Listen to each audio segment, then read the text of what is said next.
Okay, hi folks. So I just wanted to go over this interview with Jay Bhattacharya. He is a professor of medicine at Stanford University. He directs Stanford's Center for Demography and Economics of Health and Aging. He's a highly qualified guy who's thought about all this stuff for a very long time, and particularly during the pandemic has been at the forefront, one of the forefront of people who are saying that lockdowns are more damaging than the virus, basically. And so he's part of the Great Barrington Declaration. And rather than me start ranting, because I will, if I talk too much here, I'm just trying to give an introduction. I'm just going to listen to the interview, and I'll probably break this down into several parts if I ever get through the whole interview. We'll see what happens. But I'm only going to do like short sections, so that each section is just going to be short, hopefully. But the whole interview is an hour long, which I'm not going to do all of that right now. Let's see. So you'll hear more of what he's all about. I'd say that I'm more radical than him and the Great Barrington Declaration, which, if you don't know what that is, it's just basically questioning the wisdom of lockdowns, and proven correct today. If you don't know that, you're living in some cloud cuckoo land on some island in the middle of the Pacific, Southwest Pacific. You're on some giant island in the Southwest Pacific, or one of the smaller islands close to that in the Southwest Pacific, living in a bubble, and you don't understand what's going on in the world. Lockdowns are extremely damaging, and I've been ranting against it from the get-go, and I hate to say it, I was right. We're not over yet. Like I said this over a year ago in a video. If we stop lockdowns today, this was last October, so not quite a year ago, open up, the problems are going to continue for years to come. So he'll probably talk about that. And like I say, in my opinion, I'm more radical than them. I don't think there should have been any restrictions. I think it should have been let to run its course naturally, because we can't stop a virus doing what it's going to do if the population is already weak. Now, there are a number of things I've gone over in other videos about why the population is weak. And that's not a judgment, it's just the way it is. And you should use rational thinking about this. There are a number of reasons why there were big, scary numbers. But I won't go over that here. They'll probably come up again as I listen to this interview. So let's just see what they have to say. I really think Professor Bhattacharya is a sort of a hero right now, along with Professor Sunetra Gupta of Oxford and Professor Martin Kulldorff of Harvard. And by the way, if you don't know what Stanford is because you don't live in America, there's a chance people don't really know what it is unless you've been in those fields for some reason. It's about on the level of Oxford or University of Edinburgh or somewhere like that. So let's just listen to this. It gets really interesting, because they don't just talk about COVID. And by the way, this video will get deleted by YouTube, because they just delete any video. Most videos that talk about COVID use the word COVID. It's sort of like a robot algorithm. COVID. Maybe even pandemic, I'm not sure, but certainly COVID and vaccines. If you use the word vaccines, then I probably will use that word. And also ventilators. So they deleted my videos in the past. You can find my videos in other places: Facebook, Vimeo, and Twitter. So I've lost a lot of them because YouTube deleted them, but I'll put them back up again at some point. I still got them, most of them. So they are deleting people. That's not paranoia. Deleting videos. So unless the person is making a lot of money for Twitter or YouTube, no, it's mostly YouTube deleting videos. But if the person's not is making a lot of money, has thousands and tens of hundreds of thousands of followers or hundreds of thousands of views, is very successful, then they don't really delete their videos. They do occasionally, but nothing like as much as the people who don't make money for them. So they're deleting people's videos who don't make money for YouTube and Google, just to say that, oh, look, we are policing it after all the complaints of social media. So we're basically, in another way of putting that is, look, we are oppressing freedom of speech. So they can say that to the government or whoever else they have to say it to. So they use the people who don't make big money for them to make sure that is. And also those channels which are pretty big, they do depend on it for a livelihood. They make pretty good money, I guess, up to a point. Not really. You don't make much money from YouTube, I don't think, but unless you're huge. But channels with 600,000 followers, let's say, barely can make it. They can make it pretty good, but they have to get other sources of money. But YouTube doesn't want to lose that income, so they occasionally delete one of those people's videos just to show, just for show, but generally they don't. So it's not paranoia. So this video will likely get deleted. So look for it on Vimeo. You can find me easily on Vimeo. Just type in my name, Tommy Barlow, and also Facebook and Twitter right now. So yeah, just to introduce myself a little bit, in case you don't know, I'm Tommy Barlow. I come from Scotland. I live in Vermont, USA. I lived in Britain half my life, 30 years, and I've lived the other half in the USA. So, which gives me a different perspective than the average person, because, you know, you have both sides of the Atlantic perspective instead of just one or the other. So it's a bit different, maybe. Very different, actually, on some topics. So on this, I was against the lockdowns from the get-go. I thought it was really stupid, and I still think it is. It's one of the most damaging things of self-harm that humans have done to themselves, and maybe I'll talk about that. So again, I don't want to rant. That's just a bit of an introduction. Let's hear what those guys have to say. I wonder if we could start with your own experience in the last couple of weeks on campus. I believe it was fairly hostile. What did you go through? So, I've been a professor at Stanford for 20 years, and I was a student here for actually. So I've been here mostly for 35 years. The atmosphere of academic discourse at Stanford in the last year and a half has been extraordinarily closed to open debate and discussion. It has pained me to see this. In the last couple of weeks, what happened was there was a petition written by a member of the epidemiology faculty.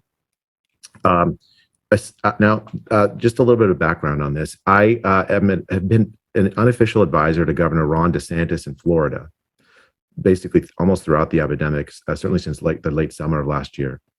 And one of the issues that came up recently is the issue of whether children should be forced to wear a mask and whether parents should have the right to opt out from their children wearing a mask. The idea is that the school district can require a mask, but the parent has the right to say, well, my child is not right for my child to wear a mask, because they can give their reasons. And so Governor DeSantis put that policy in place, and there was a lawsuit by some of the school districts against Governor DeSantis, and I testified as an expert in one of those lawsuits.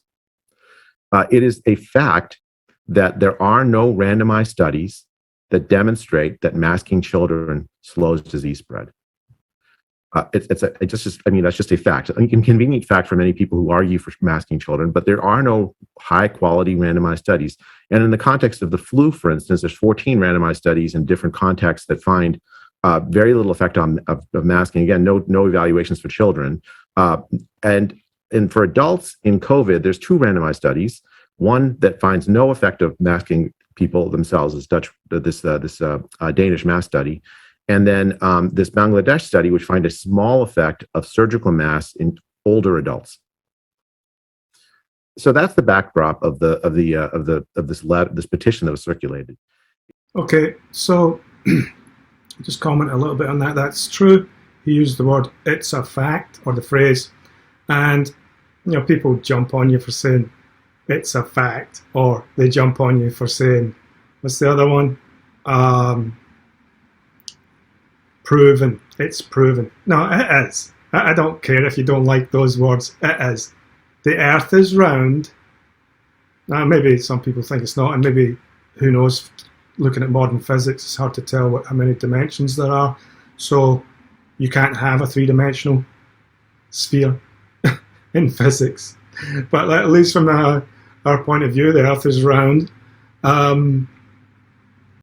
So these words that we should be allowed to use without some smart ass jumping on you. Yeah, it's a fact that masks don't work. And he said it works in the elderly or something. I think that's a bit dubious, even, in my opinion. Depends what elderly you're talking about, elderly. But I'm not going into that. But anyway, these masks don't work. There's no way. They probably make it worse. And I don't think these tests really work very well for COVID. I think they're mixing COVID up with a lot of other things, but that's just my opinion. In fact, there are studies that show that there's a lot of remnant virus that looks like COVID and it's picking up on those, or COVID that has been annihilated basically by your system. Up to 50% of people are immune to COVID and always have been since 2019 onwards, before 2020. That's a scientific fact. It just is. So it really annoys me that these people rattle on at you for saying stuff like that. It is. I can post the studies for it, published in respected peer-reviewed journals over the last year and a half, or more than that. But basically, because when COVID came out, these things started to come out. So 40 to 50%, maybe you could say 30% at the very lowest, had pre-existing immunity to COVID. And then a lot of people caught COVID early on and developed immunity, right? So, and then you can go into, well, we'll get into other things later, but so there's a massive immunity. And I don't want to even say this anymore because people don't, it doesn't, it's, goes over their head. The chances of dying from COVID, if you get it, even before vaccines came out, was true that Donald Trump and other people said. I think he said it, but others said it. They were correct. Scientifically, that was the correct thing to say, that the chances of dying from COVID, if you actually catch it, most people are immune, or not most people, 30 to 40%, 50%, in my opinion, are immune, and that includes old people. But anywhere, whatever you want to choose, 30 to 50 are already immune. But if you do actually catch it, 30 to 50% are immune. If you do actually catch it, a person under 50, I think it is under 50, has a 99.8% of survival. Now, a lot of right-wingers quoted this and were slammed for it. Cancelled almost, even famous people. If you're over 70, you have, I believe so, yeah, over 70, you have a 95.5% of survival if you catch it. So the overall rate worldwide is 0.15% of dying from it. So that is, what is that, 99.85% of surviving it. That's overall. So there's no way, this is really important to get this. I seem to be the only person that gets this. This is where I disagree with some of these Great Barrington, because I don't think they understand this. Nobody seems to understand this. If you have a 0.15% death rate overall, even let's just call it a 0.2%, just to be, give a bit of leeway there. 0.2%. If you have a 0.2% death rate for infections, people who are infected, millions of people, right? Tens of millions, hundreds of millions who have been infected now. If you have a 0.15% death rate, there's no way that any procedure can make a difference to that. Yeah, it's like, okay, well, what are you going to make a difference? So you've got a 0.15% death rate, tiny, right, overall. And so you bring out, you use masks, lockdowns, or vaccines. Oh, maybe you make it smaller. Oh, maybe you got down to 0.5% death rate. So you took it down by 0.1%. That is inside the margin of error in science, properly conducted science. And that doesn't even take into account that a lot of those people may have had pre-existing conditions, possibly cancer for many years, unfortunately, getting to the end of their life. Chemo hadn't worked.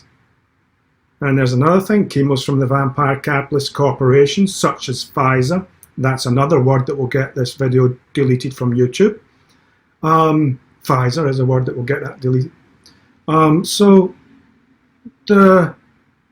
these methods, there's nothing you can do to make a difference to a 99.8% survival rate. There is no procedure, there's no magic, because it's statistically insignificant.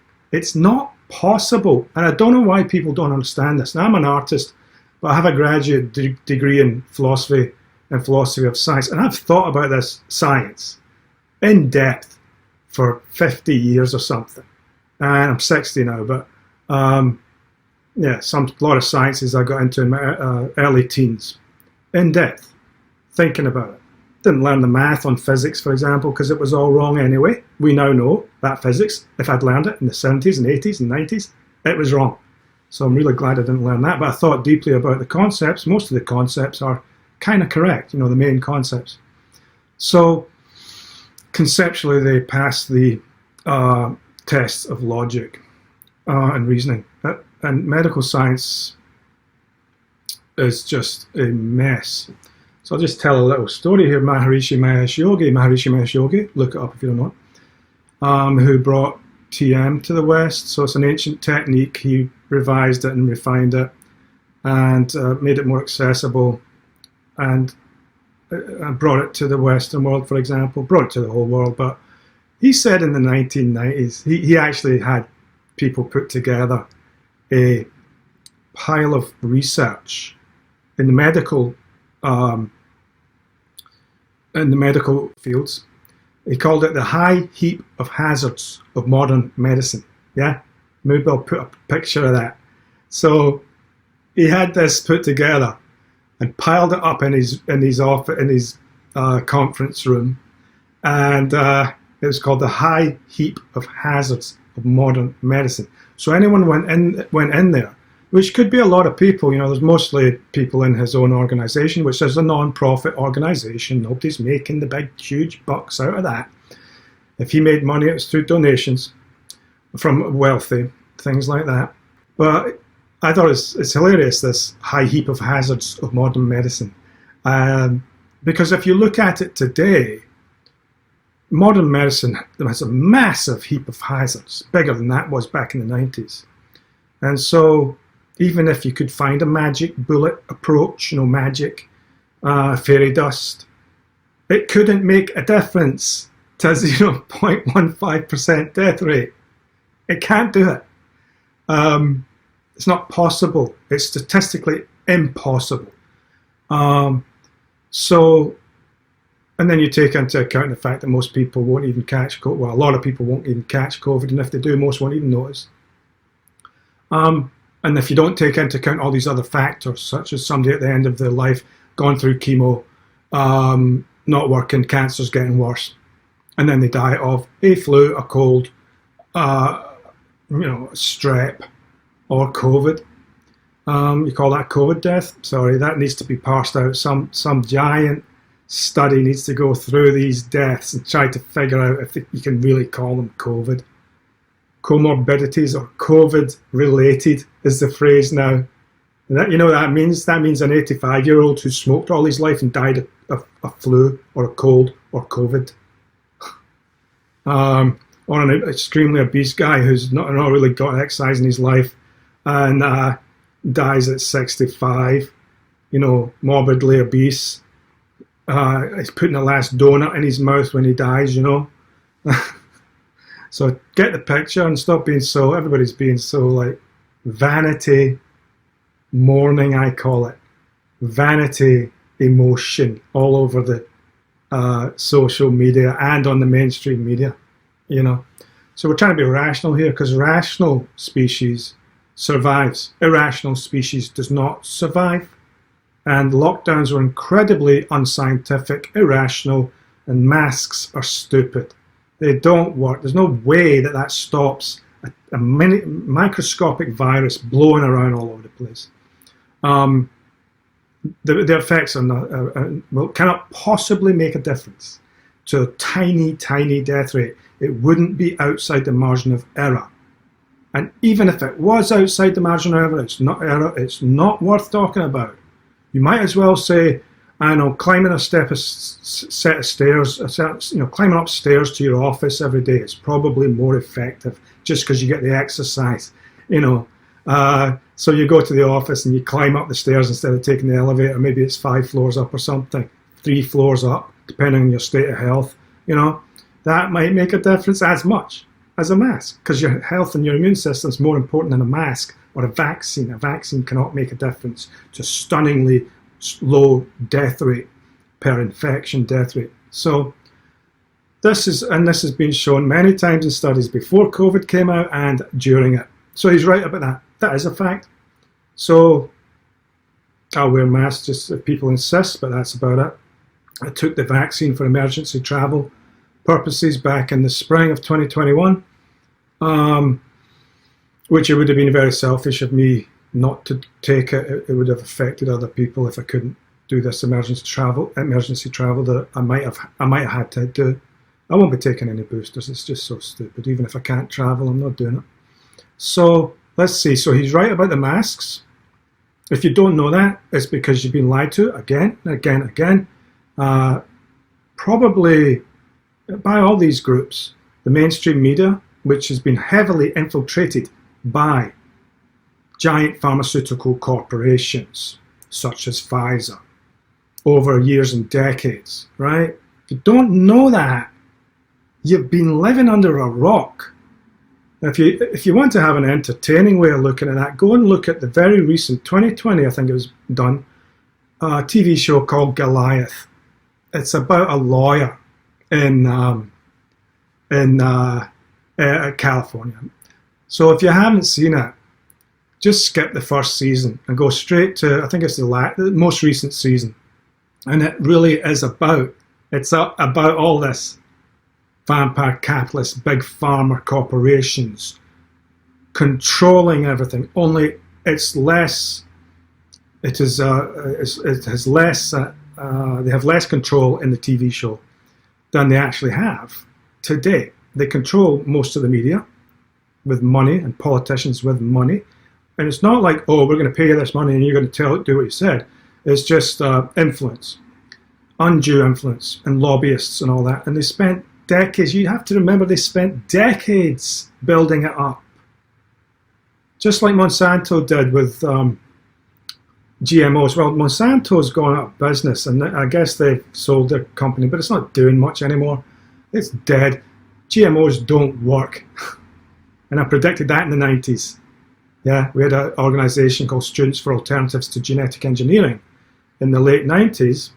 And I was doing all the work and all the writing for the website. I did all the research, brought up the studies, did all the writing, all of it for the website. We're trying to get other people to do it, but they didn't. And one of the things I said back then is that GMOs won't work in the long run, and they don't. But these vaccines don't work. So if you were back in March or April, so happy to get a vaccine, it's going to set you free. Well, it didn't, because you're now still wearing a mask and you are limited about what you can do, and you have to get a booster shot if you want to have freedom again in the future. I mean, this thing is, yeah, forget it. So these vampire capitalist corporations are what pushed for all this. They've been planning it for years, and maybe in some ways you might say, oh, well, they were trying to do good. Yeah, it's about money, but let's pretend for a minute they got together with politicians and bankers and media people to plan for a pandemic. Because it would be really scary if there was a version of Ebola that didn't stop. thing about Ebola, it doesn't spread as easily. You have to touch people. It's not through the microscopic particles in the air.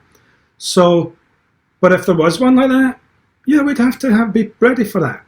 But they planned it to how to influence the media, to influence the people, to influence the politicians, and get them all on board at a big mass panic. Fear was planned, mass fear-mongering.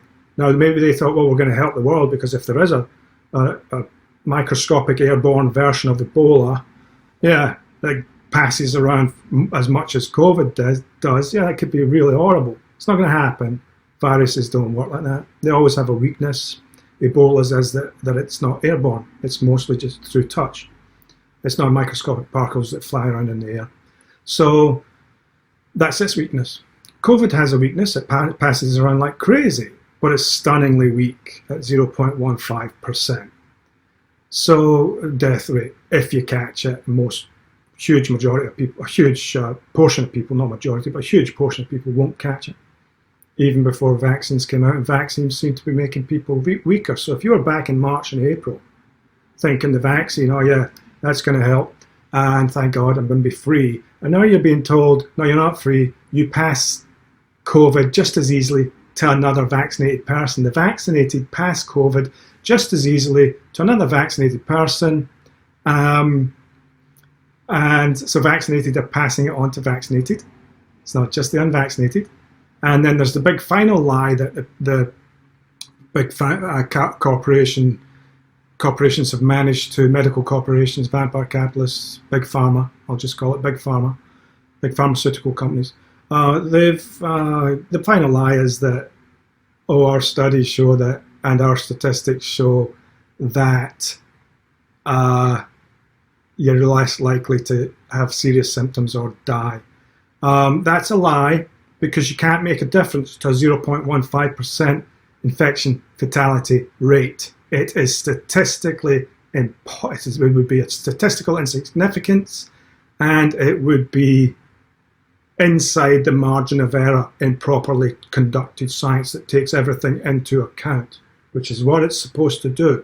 These headlines, these FDA announcements, or CDC announcements were lies, because they are not scientific, and scientists shouldn't be putting out unscientific statements about the unvaccinated dying more than the vaccinated. That's not statistically possible to show, because you have to compare the people who are vaccinated against a massive population of vaccinated people, the ones who are dying, against a massive, huge population. You have to compare the unvaccinated against a massive population of unvaccinated. And then you have to do a bit of science around that and find that it's inside the margin of error, the difference. It's like that compared to that. Oh, look, one of them's worse. It's not.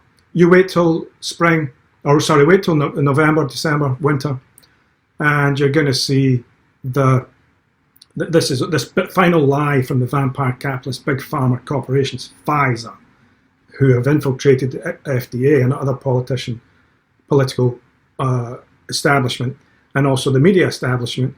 And they've also now managed to take over, or managed to get their pressure over social media. That's why this video will be deleted from YouTube.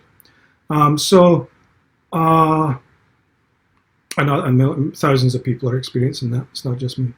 So they have managed to capture the media and the whole of society with a big lie, and this final lie is that the unvaccinated will die more, or die more than the vaccinated.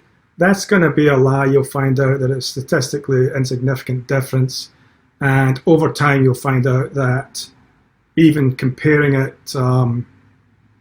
proportionally, whatever you want to do that way, it's not going to be any different. And even if it was, it's statistically insignificant in a 0.15% infection fatality rate. And if you want to talk about just the elderly over 70, well, if you can make a difference to a 5% fatality rate of those who catch it, and don't forget, a heck of a lot of elderly have been exposed to coronaviruses for decades, and we now know that helps a lot with COVID, right? So there's the pre-existing immunity, probably quite a lot among the elderly. The only reason the elderly are dying is because it's a massive, huge population, more than elderly on Earth than have ever existed in the history of the world, and a bigger percentage of the population, because we are a bit better at keeping people alive longer. So you can't possibly make a difference. Well, okay, let's say 5%. Can you bring that down to 2% maybe in the elderly over 70?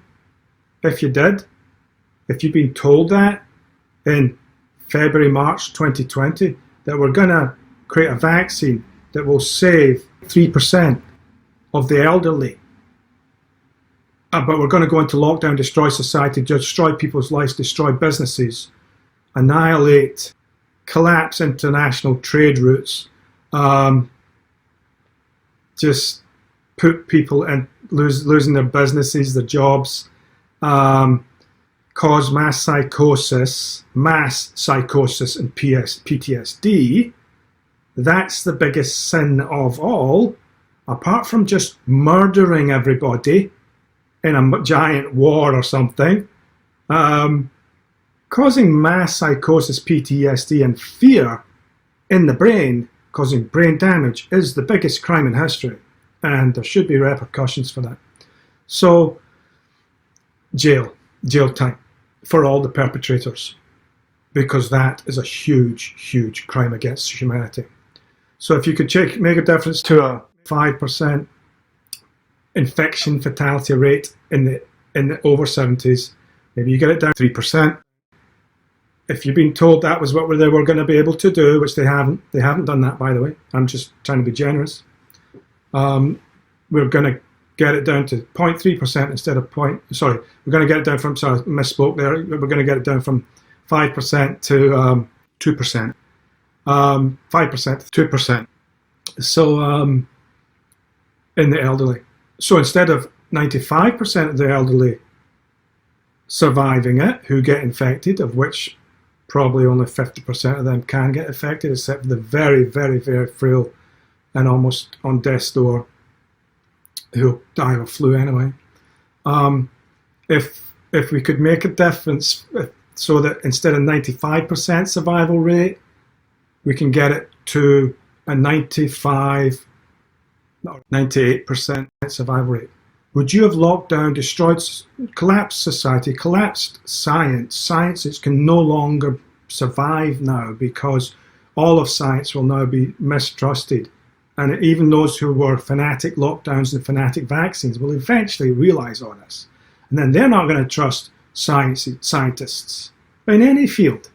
So you've collapsed science, you've collapsed society, you've put children across the world into millions of children into malnutrition and death. So you've put hundreds of millions into poverty who had a job at least, an income.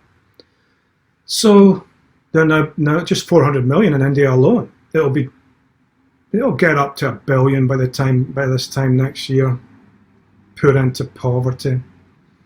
Unless you just keep ramping up the debts everywhere, the national debts. And then that's one good thing that could happen out of this whole thing. Maybe the idea of money will collapse because you can't keep up with those debts. I don't know how much it is in America. It's many trillions of dollars that were put on the national debt for COVID, relief bills. It wasn't COVID relief, it was self-harm of lockdowns causing massive harm to society by lockdowns. So those were put in place for that, those massive debt, trillions. I think it's up to 5 trillion. It will definitely be up to 5 trillion, maybe more by 2022 because they're already planning more. Some of that's stimulus, but some of it's also COVID relief for businesses and people. So doing that is just in itself is saying, okay, well, ramping up these debts in almost every lockdown country put a massive amount of debt in a couple of years. And they're talking about more because it didn't work. And so, not fully. And so it helped a lot. I would have thought there would be a much bigger economic collapse, but those debts did stop the economic collapse, which was going to happen from the unscientific lockdown policies. But all those countries put massive debt on their national debt, and so and it was already bad enough. But now it's skyrocketed up. It was going up like this, and now it's in 2 years. So in last couple of years, last year and a half, and by 2 years it'll be worse. So you're now talking about, well, maybe this is the end of money or something. You can't just borrow money from the future all the time. Maybe you can. So that would be good, a new version of let's not bother with money, but let's just have people have good jobs that doesn't kill them through stress, and try to be more egalitarian in this tiny planet where we have 8 billion people on it now. So yeah, you're not going to make a difference to a 95% survival rate in the elderly by somehow magically, no vaccine has done this or ever will do this, pumping it up to a 98%. That's not scientifically possible. From 95% to 98%, you can't do it. It would be impossible. You'd need fairy dust from another dimension, and some help from a few, gods or something to make it. And then maybe you can get it from 95% to 98%. Magic. What if you had the greatest god of all time, got it from 95% survival rate to 100% survival rate? Yeah, that's never going to happen. No vaccine, no masks, nothing. So I ranted there. I'm going to go back to Jay Bhattacharya and just one more little bit here. Accused me of, did not name me directly, but it quoted me saying in court, and I think maybe even one of these roundtables, public roundtables held with Governor DeSantis, that there's no high quality evidence, including randomized trials about children masking. And then it said that this is it's a dangerous opinion for a Stanford professor to hold. It's contrary to Stanford's policy for masking. And it asked the president of the university to essentially censor me, to make a statement essentially saying this is not right for Stanford. There's a limit to what Stanford professors should be allowed to say, in effect. And then this petition was circulated among the epidemiology faculty with a proviso that said, don't release it for social media, don't tell anybody. This is, in effect, a secret petition. A friend of mine essentially leaked it to me, so I got to know of it. And I won't say which friend, but I still have some apparently. At the same time on campus, there was a campaign to put posters all over kiosks on campus with a picture of me, my face, tweeted by Governor DeSantis with a quote that said, "By vaccinating the old, we protect the vulnerable," or something to that effect. And then it had a picture of Florida COVID deaths or something. Now, Florida COVID deaths, Florida is one of the oldest states in the country, and so you'd expect high deaths there. But once you adjust for that fact, Florida COVID deaths are actually in the top half of, like the top 40% of the country, and actually better than California, which has been locked down with masks and whatnot. Florida's followed a much more open Sweden-like policy, focused protection. Sure. And they put it all over campus. Right. So you talk about being doxxed on the internet. So they did that on a campus. So I had another Nobel Prize laureate at Stanford, another professor, say he's been on a similar sort of track of this, talking about the virus being weak, basically. Or lockdowns and things like that are not a good idea.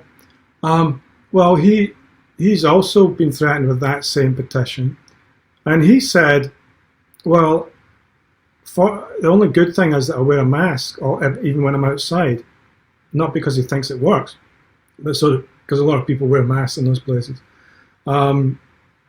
but people maybe don't recognize me as easily because he feels almost threatened. Maybe he's getting a bit nervous because people are mad. They're mad. They think their child is going to die of COVID. You're more chance of dying of a meteorite, getting hit by a meteorite, almost, than COVID, your kid dying of COVID. And the chance of a kid dying of COVID, is so insignificant. Horrible thing to happen. Almost never happens. More chance of getting run over by a bus than a kid dying of COVID. You let his hand go for a nanosecond, his or her hand. Off he goes. Whoop, boom. More chance of that. Or you're in a car and somebody hits you. More chance of that from a kid dying of COVID. So people are very, very frenetic, hysterical. They now have PTSD, most people, and they think their child is going to die of COVID.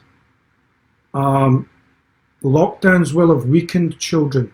Those vaccines, if they're put in children, it will weaken them. It will weaken their immune system. Those are not well-tested vaccines. You should be testing a vaccine for 2 years. You took the research from a vampire capitalist corporation who's only interested in money and anything they can do to say, oh, that's not the vaccine, that's something else. A kid dies a day after taking the vaccine, oh, that's something else. And they never know autopsies. So I'm not getting into that because we still don't know how dangerous these vaccines are. It looks to me, from everything I've looked at, and I've looked at this a lot, like I say, I have a graduate degree in philosophy of science. I know how to look at this stuff. It looks to me, and all the statistics on it, that there'll be a lot more than the deaths than have been recorded. And over the long term, there are long-term damage. So don't know about that for sure. Definitely, I personally think there's long-term damage in a lot of people. You can see it in people. But lockdowns and masks make people weaker. There is research that shows that masks make people weaker. And lockdowns and masks weaken the health, weaken the immune system, and these vaccines is the final nail in the coffin. So you're going to see a massive rise of deaths of all causes as the winter comes in, not just viruses. As these vaccines have weakened people more and more, as soon as there's a bit of stress, whether that's from the lack of sunshine, you're not getting as much vitamin D, or just from other stresses, or you didn't get treated properly during the lockdowns for some other ailment, but especially because their health has been weakened massively by lockdowns and vaccines. You'll see a massive death, hospital overload, and they'll try to call it COVID, but it'll be very obvious to one and all there'll be all sorts of other things happening. It's already started, by the way. Britain has had excess deaths in, I think it was August and September, more than for years, and it wasn't COVID. But I just thought he's one of my heroes right now, along with Sunetra Gupta, Martin Kulldorff, and a few others. He's been pressured now at Stanford by what, in another circumstance, what would you call people who are doing that to a professor, of which there are many professors on the same side as him, and world-class experts, including the ones in Sweden. And Sweden won the argument, by the way. Let's be clear about that. I won't go into that here, but they did. So now you're basically doxing him by putting his picture up like that. I'm pretty sure the students are not going to be the problem, but there are some hysterical people or hysterical parents that come on campus. And there are some lunatics in the world, so I hope he's all right. I'm sure he will be. But it's just disgusting that whoever's doing that is either insane and should have their own mental state looked at. So those people who are putting out that petition and putting his picture up on campus, which are professors, by the way, they should have their mental state looked at, because they are in a state of PTSD. and psychosis. So I think they should be terminated, perhaps, because they're mentally insane to do that. Mentally insane. They don't know the statistics. They haven't looked at them, and they've got the same PTSD and hysterical psychosis that most of the other population, the rest of the population, have. The world's gone mad, and it's not coming back from this. There are ways back, but I'll talk about that some other time. Yeah, those people are insane, or they're being paid by big pharma. That's all I can think of. Or they're really, really, really stupid and they don't understand science and statistics. So which one of those? They should not be professors. Those people doing that petition should not be professors. Either they're being paid by vampire capitalist big pharmaceutical corporations, or they have some monetary interest, or they're very, very stupid, or they're mad, completely mentally incompetent to be a professor. So that's where they've put themselves now. So maybe go tell them that if you're a student or somebody, or a faculty or somebody who can contact those people or make a message to them. They have outed themselves as not being fit to be a professor. And we'll see how things are going to go. This is going to get really interesting now coming up to winter, and how the lies and the media are going to try and obfuscate, hide the truth, that and tell all sorts of different stories, and try to hide that lockdowns and vaccines are weaken people's health and weaken their immunity. And the mass hospital overload you're going to see coming up this winter is because of those things: masks, lockdowns, and improperly studied vaccines. Should be 2 years for a vaccine, and you shouldn't have mass vampire capitalist corporations known for that kind of thing lying. They're known. They've been sued, the biggest lawsuit in corporate history. Any corporation. Is Pfizer had to pay out one of the biggest. And it was the biggest at the time.